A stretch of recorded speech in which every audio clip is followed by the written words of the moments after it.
12번째 결혼기념일 아침, 아내의 손가락에서 반지가 사라진 것을 처음 발견했다. 유진의 왼손이 커피잔을 들어 올리는 순간 햇빛이 비친 그 자리에 반지가 있어야 할 텅 빈 공간만 남았다. 12년 동안 그녀의 손가락을 장식했던 금색 원환의 부재가 이상하게 눈에 들어왔다. 처음에는 화장실에 두고 왔거나 일시적으로 벗어둔 것이라 생각했다. 그러나 그날 저녁에도 다음 날에도 반지는 그녀의 손가락에 돌아오지 않았다. 이 소설 번역이 생각보다 까다로워서 집중하느라 반지가 불편해서 잠시 빼놨어. 유진의 설명은 자연스러웠다. 번역가로서 그녀는 종종 장시간 키보드 앞에 앉아 작업했고 때로는 액세서리가 방해가 된다고 말하곤 했다. 그래서 나는 수긍했다. 그러나 마음 한구석에는 미묘한 불안감이 자리 잡기 시작했다. 그동안 10여 년의 세월 동안 한 번도 빼지 않았던 반지였다. 우리 부부는 서울대 도서관에서 처음 만났다. 나는 언어학 박사과정 학생이었고 유진은 비교문학 석사과정 학생이었다. 같은 책을 찾다가 우연히 손이 닿았고 그렇게 시작된 인연이 결혼으로 이어졌다. 학문적 대화를 나눌 때마다 그녀의 지적인 통찰력과 섬세한 감수성에 매료되었다. 지금은 내가 같은 대학의 언어학과 교수가 되었고 유진은 프리랜서 번역가로 활동하며 12살 딸 채은과 함께 안정된 가정을 꾸리고 있었다. 책장 위에 놓인 결혼사진을 바라보았다. 캠퍼스의 은행나무 아래서 찍은 사진 속에서 유진은 환하게 웃고 있었고 그녀의 손가락에는 반지가 빛나고 있었다. 그 반지는 단순한 장신구가 아니라 우리의 약속이었다. 그런데 그 약속이 사라진 지금 내 마음속에는 설명할 수 없는 거리감이 생겨나기 시작했다. 저녁 식사 시간, 딸 채은이 식탁에서 유진의 손을 가리키며 물었다. 엄마, 결혼 반지 어디 갔어? 유진은 잠시 당황한 듯 손가락을 만지작거리더니 웃으며 대답했다. 번역하느라 불편해서 서랍에 넣어뒀어. 작업 끝나면 다시 낄 거야. 채은은 그 답변에 고개를 끄덕였지만 아이의 눈빛에서 의문이 완전히 사라지지 않았음을 느낄 수 있었다. 12살 중학생인 채은은 어릴 때부터 주변의 변화에 민감했다. 작은 거실 책장에 꽂힌 책의 위치가 바뀌어도 눈치챌 정도로 관찰력이 뛰어난 아이였다. 일주일이 지나도 반지는 돌아오지 않았다. 어느 날 아침, 유진의 책상 서랍을 열어보았다. 결혼 반지가 있을 법한 장소를 모두 살펴보았지만 찾을 수 없었다. 갑자기 죄책감이 밀려왔다. 아내의 물건을 몰래 뒤지는 행동이 스스로에게 낯설게 느껴졌다. 대학에서 논리와 합리성을 가르치는 교수로서 이런 의심과 불안에 사로잡힌 자신의 모습이 부끄러웠다. 그날 저녁, 유진은 급한 번역 작업이 있다며 평소보다 늦게 귀가했다. 집에 돌아온 그녀의 얼굴은 평소보다 생기가 넘쳤고 향수 냄새가 평소보다 진했다. 그녀가 내게 건넨 인사는 평소와 다름없었지만 무언가 다른 점이 느껴졌다. 그것은 마치 오래된 책의 중간 페이지가 한 장 찢겨나간 것처럼 미묘하지만 분명한 부재였다. 다음 날 아침, 유진이 샤워하는 동안 무의식적으로 그녀의 휴대폰을 들여다보았다. 암호가 걸려 있었다. 전에는 서로의 휴대폰을 자유롭게 사용했는데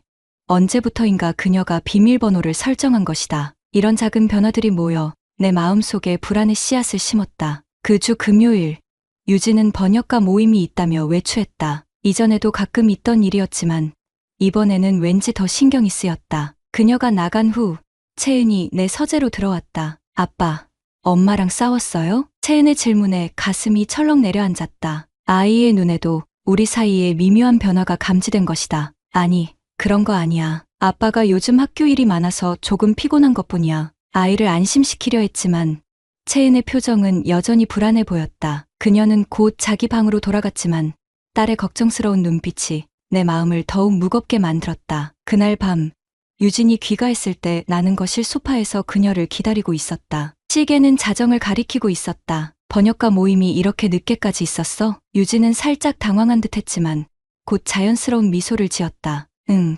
새 출판 프로젝트 논의가 길어졌어. 준영 편집장이 흥미로운 제안을 해줬는데 시간 가는 줄 몰랐네. 준영 편집장이라는 이름이 처음 등장한 순간이었다. 그때는 몰랐다. 그 이름이 앞으로 우리 가정에 깊은 균열을 만들어낼 것이라는 사실을. 마치 물방울이 바위에 떨어지듯 작은 의심들이 모여 결국에는 단단한 신뢰를 무너뜨릴 것이라는 사실을. 결혼 반지가 사라진 지 한 달이 지난 어느 날 우연히 유진의 서랍장을 정리하다가 낯선 명함 한 장을 발견했다. 박준영, 새벽 출판사 편집장이라는 이름 아래에는 손글씨로 적힌 개인 전화번호가 적혀 있었다. 그 명함 한 장이 우리 결혼 생활의 균열을 더 크게 벌리는 시작점이 될 줄은 그때는 상상조차 하지 못했다. 그 명함을 발견한 후 내 일상은 조용한 의심의 미로로 변해갔다. 박준영 편집장. 유진이 그저 업무적으로 만나는 사람일 뿐이라고 자신을 설득하려 했지만 마음속 깊은 곳에서는 다른 목소리가 들려왔다. 아침마다 유진이 화장대 앞에 앉아 평소보다 더 공들여 화장하는 모습을 지켜보았다. 한때는 그저 자신을 가꾸는 평범한 일상이라 여겼을 행동들이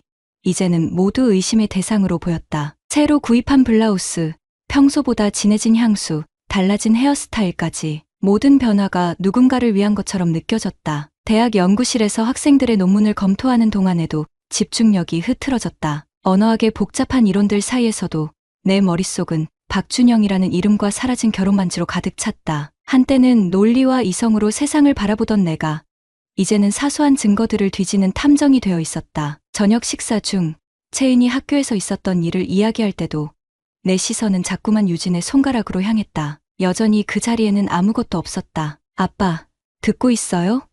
채은의 목소리에 정신을 차렸다. 응, 물론이지. 계속 말해봐. 그렇게 대답하며 억지로 미소를 지었지만 딸의 눈에는 이미 의심의 그림자가 비쳤다. 그날 밤, 유진이 잠든 후에 용기를 내어 그녀의 노트북을 열어보았다. 비밀번호를 묻는 화면이 나타났다. 전에는 공유하던 비밀번호가 언제부터인가 변경되어 있었다. 손가락이 키보드 위에서 떨렸다. 이것이 옳은 일인지에 대한 죄책감과 진실을 알고 싶은 간절함 사이에서 갈등했다. 다음 날, 오랜 친구인 민수를 대학 내 카페에서 만났다. 그는 내가 대학원 시절부터 알던 심리학과 교수였다. 우리의 대화는 자연스럽게 내 상황으로 흘러갔다. 요즘 뭔가 고민이 있어 보이네. 민수의 말에 나는 잠시 망설였다. 커피잔을 만지작거리며 아내의 변화에 대해 조심스레 이야기했다. 결혼 반지를 빼고 외출이 잦아지고 비밀번호를 바꾸고 낯선 편집장의 명함까지 단편적인 정황들을 나열하자 민수의 표정이 진지해졌다. 지훈아,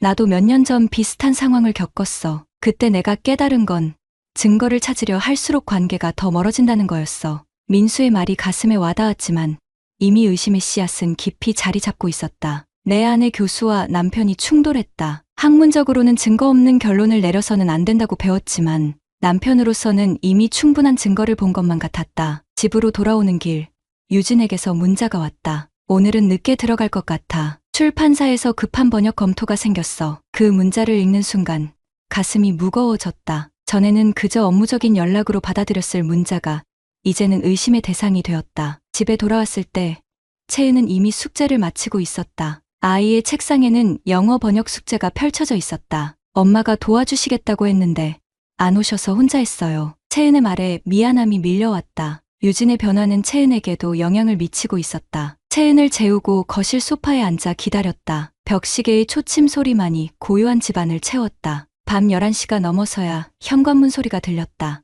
유진은 평소보다 화사한 모습으로 들어왔다. 가벼운 발걸음, 상기된 얼굴, 그리고 낯선 분위기가 느껴졌다. 그녀의 손가방에서 꺼낸 서류 봉투에는 새벽 출판사라는 로고가 선명했다. 채은이 숙제는? 유진이 물었다. 혼자 했어. 엄마가 도와주겠다고 약속했다던데. 내 대답에 유진은 잠시 당황한 듯했지만 곧 미소를 지었다. 미안해. 완전히 잊고 있었네. 내일 꼭 확인해 줄게. 그날 밤 나는 유진의 화장대 서랍을 열어보았다. 그곳에서 새로운 향수 한 병을 발견했다. 이전에 본 적 없는 고급 브랜드였다. 영수증이 함께 있었는데 결제 장소는 대학가에서 멀리 떨어진 강남의 백화점이었다. 유진이 평소 가지 않던 곳이었다. 다음 날 대학 연구실에서 우연히 SNS를 열었을 때 유진의 프로필에서 낯선 사진들을 발견했다. 최근 올라온 사진 속에는 출판 관련 모임에서 찍은 단체 사진이 있었다. 그 사진 속에서 유진은 환하게 웃고 있었고 그녀 옆에는 40대 초반으로 보이는 세련된 남자가 서 있었다. 사진 아래 댓글에는 편집장님과 번역가님의 멋진 호흡이 기대됩니다라는 글이 있었다. 그 남자가 박준영일 것이라는 확신이 들었다. 그의 프로필을 열어보니 새벽 출판사 편집장이라는 직함과 함께 문학과 예술에 관한 다양한 포스팅들이 보였다. 지적이고 세련된 취향을 가진 사람으로 보였다. 그리고 그의 최근 활동에는 유진이 번역한 책에 대한 칭찬 댓글들이 여럿 있었다.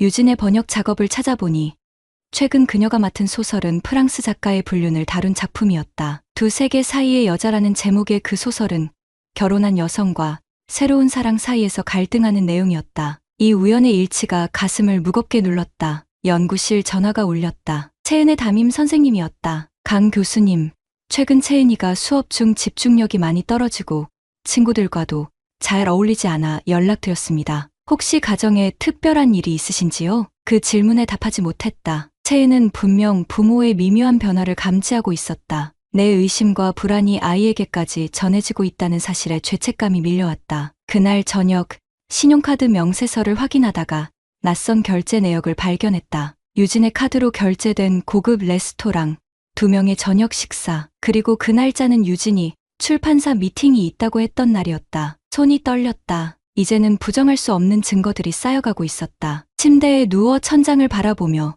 결혼 초기의 기억들이 떠올랐다. 도서관에서 처음 만난 날, 서로의 연구에 대해 밤새 이야기하던 순간들, 채은이 태어났을 때의 기쁨까지, 그 모든 순간들이 이제는 멀리 떠나가는 기차처럼 느껴졌다. 사라진 결혼 반지는 이제 우리 결혼 생활의 상징이 되어버렸다. 눈에 보이지 않지만 분명히 존재했던 무언가, 그리고 지금은 그 자리에 남은 빈 공간만이 아릿하게 느껴지는. 다음 날, 나는 진실을 확인하기 위한 결정적인 행동을 취하기로 마음먹었다. 의심은 마음을 갉아먹는 좀과 같았다. 일단 시작되면 멈출 수 없이 모든 것을 파괴해 나간다. 나는 진실을 확인하기 위해 자존심과 도덕적 가치관까지 내려놓기로 했다. 더 이상 단순한 추측만으로는 하루도 견딜 수 없는 지경에 이르렀다. 아침, 유진이 샤워하는 동안 그녀의 휴대폰을 들었다. 비밀번호를 추측해보았다. 채은의 생일.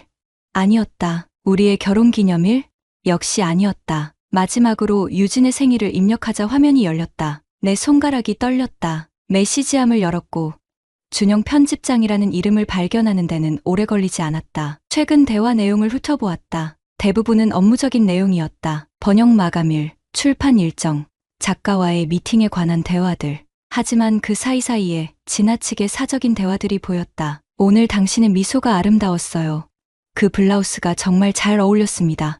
다음 만남이 기다려지네요. 심장이 빠르게 뛰었다. 화면을 내리다 한 달 전 대화에서 멈췄다. 준영 사진 파일. 유진 어머, 찾았군요. 정말 고마워요. 준영 역시 카페 소파 틈에 있었습니다. 소중한 것을 잃어버리셨네요. 유진 남편이 알면 실망할 거예요. 비밀로 해주세요. 준영 물론입니다. 우리의 작은 비밀이 되겠네요. 첨부된 사진을 열었다. 유진의 결혼 반지였다. 그토록 찾던 반지가 박준영의 손바닥 위에 놓여 있었다. 그 순간 화장실 문이 열리는 소리가 들렸고 나는 급히 휴대폰을 제자리에 놓았다. 그날 오후 대학 강의를 마치고 새벽 출판사를 검색해보았다. 강남에 위치한 중견 출판사였다. 홈페이지에는 박준영 편집장의 프로필도 있었다. 40세, 프랑스 문학 전공, 여러 문학상 수상 경력, 세련된 외모의 남자였다. 그의 이력이 화면에서 빛나는 동안 내 자존심은 바닥으로 추락했다. 용기를 내어 출판사로 향했다. 평소와 다른 행동이었지만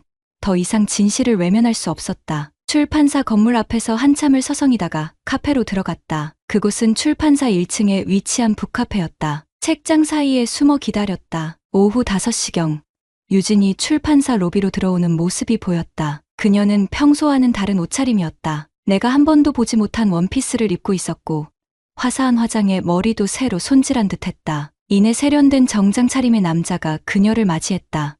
박준영이었다. 그들은 함께 엘리베이터를 타고 올라갔다. 나는 손에 든 책을 꽉 움켜쥐었다. 1시간 후 그들은 함께 내려왔다. 박준영이 유진의 등에 손을 가볍게 얹는 모습이 보였다. 그 치밀한 제스처가 가슴을 찔렀다. 그들은 건물을 나와 근처 레스토랑으로 향했다. 발걸음을 옮기는 것이 몹시 힘들었다. 그들을 따라갈지 돌아갈지 고민하다가 결국 발길을 돌렸다. 그날 밤 유진은 8시가 넘어서야 귀가했다. 출판사 회의가 길어졌어 라는 익숙한 변명을 들으며 나는 이미 알고 있는 진실 앞에서 침묵했다. 다음 날 아침 채은이 등교한 후 결심했다. 유진의 노트북을 살펴보기로 한 것이다. 언어학 교수로서 나는 암호학에 대한 기초적인 지식이 있었다. 여러 번의 시도 끝에 비밀번호를 풀었다. 새벽 2023 출판사 이름과 함께 아마도 그들이 처음 만난 해였을 것이다. 이메일함에서 준영을 검색했다. 수십 개의 메일이 나왔다. 대부분은 업무적인 내용이었지만 개인적인 메일도 있었다. 한 메일에는 지난 주말의 기억이 아직도 생생합니다 라는 문구가 있었다. 그 주말은 유진이 번역가 워크숍이라며 1박 2일 외출했던 날이었다. 첨부 파일이 있는 메일을 열었다. 유진이 보낸 번역 초안이었다. 그러나 파일을 열자 그것은 단순한 번역이 아니었다. 그들의 대화가 담긴 문서였다. 마치 소설처럼 쓰여진 그들만의 대화. 그 안에는 내가 상상하고 싶지 않은 친밀한 순간들이 묘사되어 있었다. 마지막 문단에서 눈을 뗄 수 없었다. 당신이 손가락에서 반지를 뺀 순간 우리의 관계는 새로운 단계로 들어섰어요. 그것은 단순한 실수로 카페에 두고 온 것이 아니라 당신의 무의식적 선택이었습니다. 이제 우리는 더 이상 죄책감에 시달리지 않아도 됩니다. 가슴이 무너져 내렸다. 반지를 잃어버린 것이 아니라 일부러 뺀 것이었다. 그리고 박준영은 그 의미를 정확히 알고 있었다. 노트북을 덮고 한참을 앉아 있었다. 방 안의 공기가 무거웠다. 그날 오후 채은의 학교에 상담을 갔다. 담임 선생님은 채은이 최근 수업 중 집중력이 떨어지고 친구들과 거리를 두는 모습이 보인다고 했다. 미술 시간에 그림 그림에는 떨어져 있는 가족의 모습이 담겨 있었다. 아이는 이미 우리 가정의 위기를 감지하고 있었다. 집으로 돌아오는 길, 용기를 내어 채은에게 물었다. 엄마가 요즘 많이 바빠 보이지? 어떻게 생각해? 채은은 잠시 침묵하다가 조용히 대답했다. 엄마가 행복해 보여요. 전보다 더 웃고 노래도 자주 불러요. 하지만 그녀는 말을 멈추었다. 하지만 뭐니? 그 행복이 우리 때문은 아닌 것 같아요. 아이의 날카로운 통찰에 가슴이 아팠다. 12살의 딸이 어른의 세계를 이미 예리하게 꿰뚫고 있었다. 그날 밤 나는 유진이 귀가한 후 결혼 반지에 대해 다시 물었다. 아직도 반지를 찾지 못했어? 유진은 잠시 당황한 듯했지만 곧 자연스럽게 대답했다. 아마 어딘가에 있을 거야. 요즘 번역 마감이 있어서 찾을 시간이 없었어. 거짓말이었다. 그녀는 반지가 박준영에게 있다는 사실을 알고 있었다. 그리고 그것은 단순한 분실이 아니라 의도적인 행동이었다. 침대에 누워 천장을 바라보며 생각했다. 이제 어떻게 해야 할 것인가? 증거는 충분했다. 유진과 박준영의 관계, 의도적으로 벗어둔 결혼 반지, 거짓말로 점철된 일상까지. 다음 날 친구인 민수에게 전화했다. 그에게 모든 증거를 이야기했다. 민수는 한참을 침묵하다가 조용히 말했다. 이제 증거는 충분해. 중요한 건 내가 이제 어떻게 할 거냐는 거야. 며칠 후 우리 부부의 공통 친구들이 모이는 작은 홈파티가 예정되어 있었다. 처음에는 취소하려 했지만 문득 생각이 바뀌었다. 그 자리에서 모든 것을 공개하기로 결심했다. 더 이상 위선과 거짓 속에서 살고 싶지 않았다. 그날 밤 채은의 방에 들어가 책상 위 그림을 보았다. 미술 시간에 그린 그림이었다. 3명의 가족이 그려져 있었지만 각자 다른 방향을 바라보고 있었다. 그리고 그림 한 구석에는 작은 원이 그려져 있었다. 떨어져 나간 결혼 반지의 모습 같았다. 증거 수집을 마친 후 나는 이제 어떤 결정을 내릴 것인지 고민했다. 모든 것을 폭로하고 이혼을 요구할 것인가? 아니면 채은을 위해 아픔을 삼키고 침묵할 것인가? 가슴속에서는 분노와 배신감, 슬픔이 뒤엉켰다. 그리고 그 모든 감정 위에 채은을 향한 깊은 사랑과 책임감이 자리 잡고 있었다. 진실은 이제 내 손에 있었다. 하지만 그 진실이 가져올 파장은 우리 모두의 삶을 영원히 바꿔놓을 것이다. 홈파티 준비는 평소와 다름없이 진행되었다. 유진은 음식을 준비하고 나는 와인을 고르며 채은은 거실을 정돈했다. 표면적으로는 완벽한 가족의 모습이었지만 그 아래에는 곧 터질 화산이 잠들어 있었다. 내 가슴 속에서는 분노와 두려움, 결단력이 뒤섞여 끓어오르고 있었다. 친구들이 하나둘 도착하기 시작했다. 그들은 모두 우리 부부를 부러워했다. 지적이고 안정된 직업을 가진 나와 재능 있는 번역가이자 현명한 어머니인 유진. 저녁 식사가 시작되었다. 유진이 준비한 요리에 모두가 찬사를 보냈다. 그녀의 얼굴은 칭찬에 상기되어 빛났다. 평소와 달리 화려한 보라색 블라우스를 입은 그녀는 모임의 중심에 서 있었다. 식탁 건너편에서 그녀를 바라보며 처음 만났을 때의 유진을 떠올렸다. 도서관에서 프랑스 문학책을 읽던 그 청순한 대학원생은 어디로 사라진 것일까? 와인잔이 돌아가고 대화는 자연스럽게 흘러갔다. 직장 이야기, 아이들 교육 문제, 최근 뉴스까지. 민수가 내게 눈짓을 보냈다. 그는 내가 무언가 결심한 것을 눈치챈 듯했다. 나는 살짝 고개를 끄덕였다. 저녁이 마무리되고 디저트를 준비하는 동안 내 심장은 격렬하게 뛰었다. 채은이 친구들의 아이들과 함께 다른 방에서 놀고 있어 다행이었다. 이제 그 순간이 다가오고 있었다. 오늘 모두 와줘서 고마워요. 유진이 디저트 접시를 나르며 말했다. 특별한 날이라 더 의미가 있네요. 특별한 날? 친구 중 한 명이 물었다. 네. 제가 번역한 책이 베스트셀러에 올랐거든요. 출판사에서도 매우 기뻐하고 있어요. 그 순간이었다. 마치 시간이 멈춘 것처럼 느껴졌다. 내 입에서 나온 말은 차분했지만 단호했다. 출판사. 정확히 말하자면 박준영 편집장이 기뻐하겠지. 방 안의 공기가 얼어붙었다. 유진의 얼굴에서 혈색이 사라졌다. 몇몇 친구들은 눈치를 채고 불편한 표정을 지었지만 대부분은 상황을 이해하지 못했다. 무슨 말이에요? 유진의 목소리가 떨렸다. 내 손에서 스마트폰이 나왔다. 미리 준비해둔 증거들, 메시지 내용, 이메일 캡처, 그리고 박준영이 들고 있는 결혼반지 사진까지 하나씩 친구들에게 보여주었다. 이것이 유진의 결혼반지입니다. 잃어버렸다고 했던 그 반지죠. 하지만 실제로는 의도적으로 뺀 것이었고 박준영 편집장이 그것을 알고 있었습니다. 유진의 눈에서 눈물이 흘렀다. 그녀는 말없이 자리에서 일어나 부엌으로 향했다. 친구들 사이에서 낮은 속삭임이 오갔다. 민수가 나에게 다가와 어깨를 두드렸다. 괜찮아? 나는 대답하지 않았다. 괜찮을 리가 없었다. 12년의 결혼 생활, 소중한 딸, 우리가 함께 쌓아온 모든 추억들이 무너져 내리고 있었다. 부엌에서 그릇이 깨지는 소리가 들렸다. 유진이 무언가를 떨어뜨린 모양이었다. 몇몇 친구들이 내게 위로의 말을 건넸지만 그 말들은 귀에 들어오지 않았다. 나는 자리에서 일어나 부엌으로 향했다. 유진은 깨진 접시 조각 앞에 무릎을 꿇고 있었다. 그녀의 어깨가 흐느낌으로 떨렸다. 나는 그녀 앞에 서서 마지막 질문을 던졌다. 왜? 그 한마디에 모든 것이 담겨 있었다. 왜 우리의 결혼을 배신했는지, 왜 채은의 행복을 위험에 빠뜨렸는지, 왜 나를 속였는지. 유진은 천천히 고개를 들었다. 메이크업이 눈물로 번진 얼굴이 낯설게 느껴졌다. 난 질식하고 있었어. 매일 같은 일상, 모두의 기대에 부응해야 하는 압박감. 준영은, 그는 내 번역을 진정으로 이해하고 가치를 인정해줬어. 그녀의 말에 가슴이 아팠다. 내가 그녀의 재능을 몰라주었던 것일까?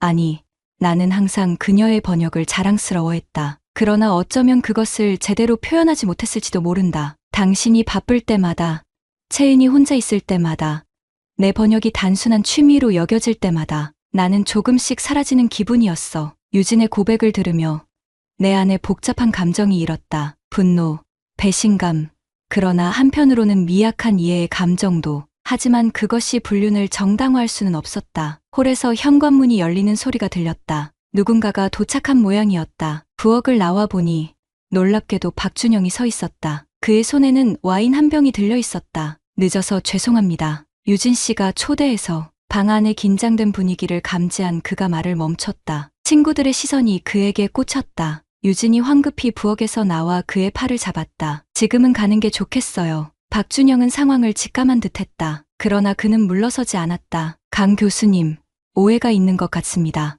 유진 씨와 저는 단지 업무적인 관계일 뿐입니다. 그의 뻔뻔함에 분노가 치솟았다. 내 손에서 다시 스마트폰이 나왔다. 그들의 치밀한 메시지들, 그리고 결정적으로 그가 들고 있는 유진의 결혼반지 사진. 이것도 업무적 관계의 일부입니까? 박준영의 얼굴이 굳었다. 그는 잠시 침묵하다가 말했다. 저희는 진지한 감정을 나누고 있습니다. 이것은 단순한 일탈이 아닙니다. 그 말에 방 안은 얼어붙었다. 유진이 그의 팔을 세게 잡았다. 그녀의 표정에는 놀라움과 당혹감이 뒤섞여 있었다. 아마도 그가 이렇게 직설적으로 말할 것이라고 예상하지 못했던 것 같았다. 그만해요.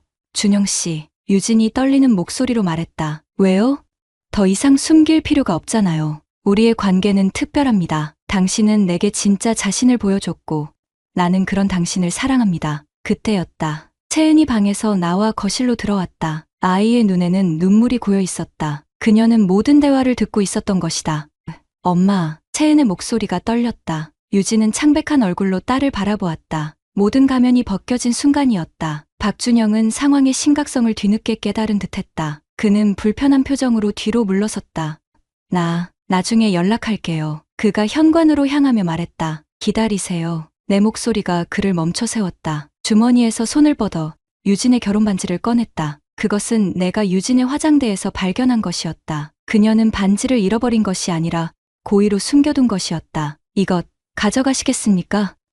당신이 찍은 사진 속 반지는 가짜였군요. 진짜 반지는 항상 여기 있었어요. 박준영의 얼굴이 당혹감으로 일그러졌다. 그는 유진을 바라보았다. 유진의 표정에도 혼란이 가득했다. 그녀도 이 사실을 몰랐던 것이 분명했다.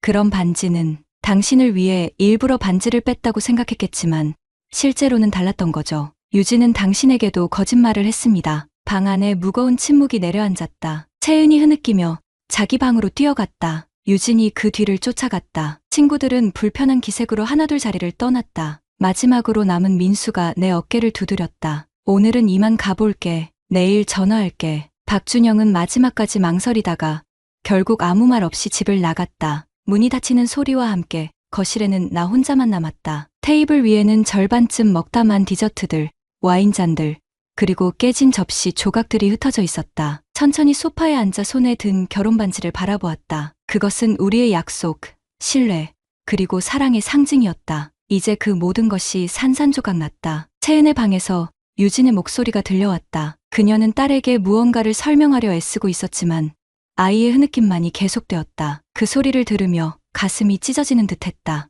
내가 무슨 짓을 한 것인가? 채은에게 이런 상처를 줄 권리가 있었을까? 그러나 다른 한편으로는 거짓 속에서 살아가는 것이 아이에게 더 큰 상처가 되지 않았을까 하는 생각도 들었다. 진실은 잔인할 수 있지만 거짓말보다는 나은 것 아닐까. 와인잔을 집어들고 천천히 마셨다. 입 안에 쓴맛이 퍼졌다. 이것이 진실의 맛이구나. 모든 것이 무너진 자리에 남은 것은 쓰디쓴 현실뿐이었다. 채은의 방문이 열리고 유진이 나왔다. 그녀의 얼굴은 눈물로 범벅이 되어 있었다. 천천히 내 앞에 서서 한참을 바라보다가 조용히 말했다. 정말 미안해. 그 세 단어에 모든 것이 담겨 있었다. 후회, 죄책감, 그리고 깨달음까지. 나는 아무 말도 하지 않았다. 할 말이 너무 많아서 혹은 너무 적어서. 유진은 소파에 앉아 결혼 반지를 바라보았다. 그녀의 눈에서 새로운 눈물이 흘러내렸다. 난 정말 그걸 잃어버렸다고 생각했어. 어느 날 카페에서 일하다가 손가락에 없는 걸 발견했을 때 그날 준영을 만났었지. 그녀의 고백이 시작되었다. 처음 박준영을 만난 날부터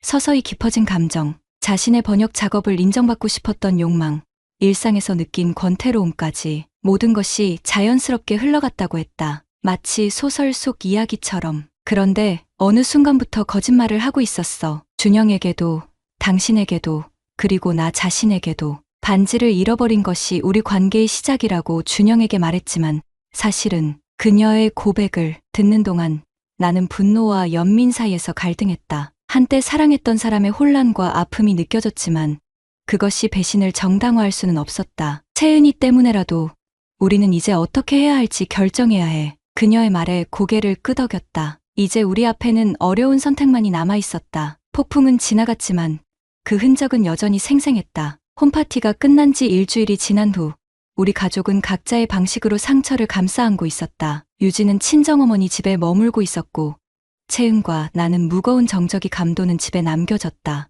아침 식탁에서 채은의 눈 밑 다크서클이 짙어지는 것을 보았다. 12살 아이의 얼굴에 깃든 어른스러운 슬픔이 가슴을 찢었다. 학교에 가기 싫다는 그녀의 말에 나는 며칠간의 휴식을 허락했다. 대학에도 휴강공지를 내고 딸과 함께 시간을 보내기로 했다. 가을비가 창문을 두드리는 소리만이 집 안을 채우는 오후. 채은이 조용히 내 서재로 들어왔다. 그녀는 손에 낡은 앨범을 들고 있었다. 우리 가족의 추억이 담긴 앨범이었다. 아빠, 이제 우리 어떻게 되는 거예요? 순간 숨이 막혔다. 아이의 질문에 어떤 답을 해야 할지 몰랐다. 앨범을 함께 넘기며 과거에 행복했던 순간들을 하나씩 마주했다. 채은이 태어난 날, 그녀의 첫 생일, 가족 여행, 크리스마스 풍경들. 모든 사진 속에서 우리는 완벽한 가족이었다. 마지막 페이지에 이르자 채은이 멈췄다. 그곳에는 작년 겨울 스키장에서 찍은 우리 셋의 사진이 있었다. 유진은 결혼 반지가 선명히 보이는 왼손으로 채은의 어깨를 감싸고 있었다. 아이의 손가락이 그 반지를 가리켰다. 엄마 반지가 여기 있어요. 단순한 관찰이었지만 그 말에 깊은 의미가 담겨 있었다. 과거에는 반지가 있었고 가족도 온전했다는 뜻이었다. 저녁, 유진에게서 전화가 왔다. 채은과 통화하고 싶다는 내용이었다. 아이에게 전화를 건네주며 마음이 복잡해졌다. 채은은 처음에는 어색하게 대답하다가 점차 목소리에 온기가 돌아왔다. 통화를 마친 후 그녀는 조금 편안해 보였다. 엄마가 내일 나보러 온대. 학교 끝나고. 그 말에 가슴이 조여들었다. 유진을 다시 만난다는 생각에 분노, 슬픔, 그리고 묘한 기대감까지 뒤섞였다. 다음 날 약속대로 유진이 집에 왔다. 그녀는 평소보다 수수한 차림이었다. 화려한 액세서리나 짙은 메이크업 없이 대학원생 시절 처음 만났을 때의 모습과 비슷했다. 채은은 그녀를 보자마자 달려가 안겼다. 유진의 눈에 눈물이 고였다. 나는 그들에게 공간을 주기 위해 서재로 들어갔다. 손에는 예전에 유진이 번역했던 책 한 권이 들려 있었다. 프랑스 작가의 소설.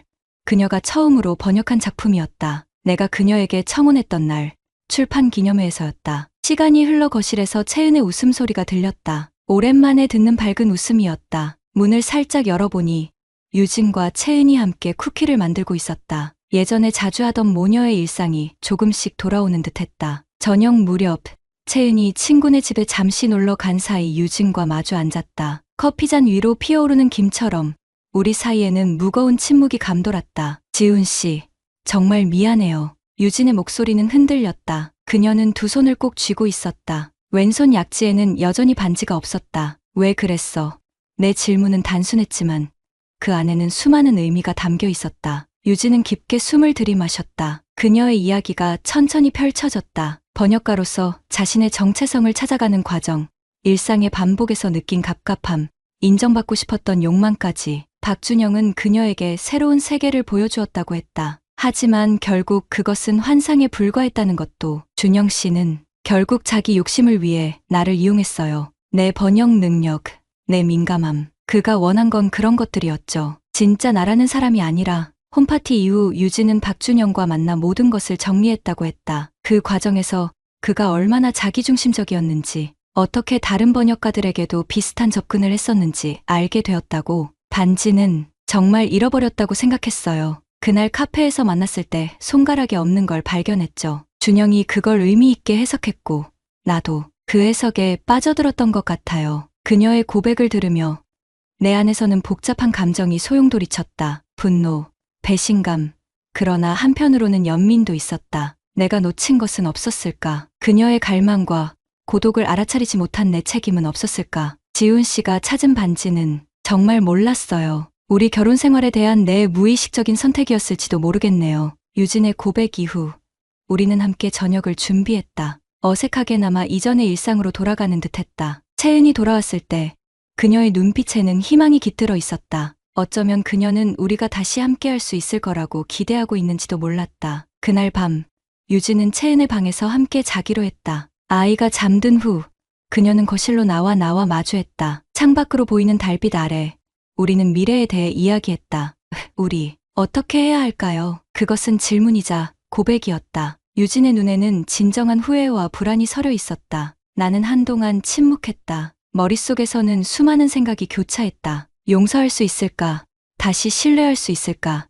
채은을 위해 어떤 선택이 옳을까? 시간이 필요해. 우리 모두에게. 내 대답은 단호하면서도 열린 것이었다. 이혼도 완전한 화해도 아닌 치유를 위한 여정의 시작이었다. 이후 몇 주 동안 우리는 천천히 상처를 돌보는 시간을 가졌다. 유진은 여전히 친정에 머물렀지만 주말마다 채은을 만나러 왔다. 그녀는 출판사도 옮기고 새로운 번역 프로젝트를 시작했다. 자신만의 목소리를 찾아가는 과정이었다. 나는 심리 상담을 받기 시작했다. 분노와 배신감을 다루는 법, 상처를 치유하는 방법을 배웠다. 때로는 유진을 향한 그리움이 밀려왔고 때로는 모든 것을 끝내고 싶은 충동이 들기도 했다. 감정의 롤러코스터를 타는 듯했다. 채은은 학교 상담사와 정기적으로 만남을 가졌다. 처음에는 친구들과 어울리는 것을 꺼려했지만 점차 일상으로 돌아가기 시작했다. 그녀의 회복력은 놀라웠다. 가끔은 아이가 어른보다 더 현명하게 느껴질 때가 있었다. 가을이 깊어가는 어느 날 채은의 학교 발표회가 있었다. 유진과 나는 각자 따로 앉아 딸의 연주를 들었다. 그녀가 연주한 곡은 쇼팽의 녹턴이었다. 슬프면서도 아름다운 멜로디가 강당을 채웠다. 연주를 마친 채은이 우리를 향해 미소 지을 때 유진과 눈이 마주쳤다. 그녀의 눈에는 눈물이 고여 있었다. 발표회 후 세 사람은 함께 저녁을 먹으러 갔다. 처음으로 가족처럼 시간을 보내는 순간이었다. 대화는 어색했지만 채은의 밝은 에너지가 그 공간을 채웠다. 식사를 마치고 나올 때 유진이 내 팔을 살짝 잡았다. 이것 돌려받고 싶어요. 그녀의 손바닥 위에는 결혼 반지가 놓여 있었다. 내가 홈파티 날 보여줬던 그 반지였다. 아직은 낄 자격이 없다고 생각해요. 하지만 언젠가는. 그 말에 무슨 대답을 해야 할지 몰랐다. 나는 반지를 받아 주머니에 넣었다. 그것은 약속도 거절도 아닌 그저 시간을 두고 생각해보겠다는 의미였다. 집으로 돌아오는 길 채은이 내 손을 꼭 잡았다. 그녀의 작은 손에서 따스함이 전해졌다. 아빠, 엄마 다시 우리 집에 왔으면 좋겠어요. 아이의 솔직한 바람에 가슴이 아팠다. 나도 그런 날이 올 수 있기를 바랐지만 아직은 확신할 수 없었다. 상처는 깊었고 신뢰를 회복하는 일은 쉽지 않을 것이다. 채은아, 아빠랑 엄마는 지금 각자의 방식으로 노력하고 있어. 어떻게 될지는 시간이 알려줄 거야. 그날 밤, 혼자 침실에 누워 천장을 바라보며 생각했다. 유진과의 첫 만남, 결혼식, 채은의 탄생, 함께 나눈 수많은 순간들, 그리고 최근의 아픔과 혼란까지. 인생이란 이렇게 예측할 수 없는 것인가. 주머니에서 결혼반지를 꺼내 살펴보았다. 내부에 새겨진 문구가 희미하게 빛났다. 영원히 함께 forever together. 그 약속은 깨졌지만 어쩌면 새로운 약속을 만들어갈 수도 있지 않을까. 다음 날 아침, 유진에게 문자를 보냈다. 다음 주에 가족 상담 어떨까요? 채은이와 함께. 몇 분 후 답장이 왔다. 네, 좋아요. 감사합니다. 창밖으로 보이는 가을 하늘은 맑고 푸르렀다. 어제의 구름이 거친 듯했다. 아직 우리의 미래는 불확실했지만 한 가지 확실한 것이 있었다. 우리 모두 치유를 원한다는 것, 그리고 채은을 위해서라도 어떤 형태로든 서로를 용서하고 나아가야 한다는 것. 결혼반지의 행방은 아직 정해지지 않았다. 그것은 다시 유진의 손가락을 장식할 수도, 영원히 서랍 속에 묻힐 수도 있다. 확실한 것은 그 반지가 상징하는 의미는 이미 변해버렸다는 점이다. 더 이상 순수한 약속이 아니라 상처와 치유, 그리고 어쩌면 새로운 시작을 의미하게 되었다. 손바닥을 펴고 반지를 올려놓았다. 그것은 무겁지도 가볍지도 않았다. 딱 우리의 관계만큼의 무게였다. 아직은 깨지고 상처받았지만 완전히 사라지지는 않은 그 무언가. 구독자님들, 다른 분들과 함께 의견 나눠보세요. 저도 읽어보며 소통하겠습니다.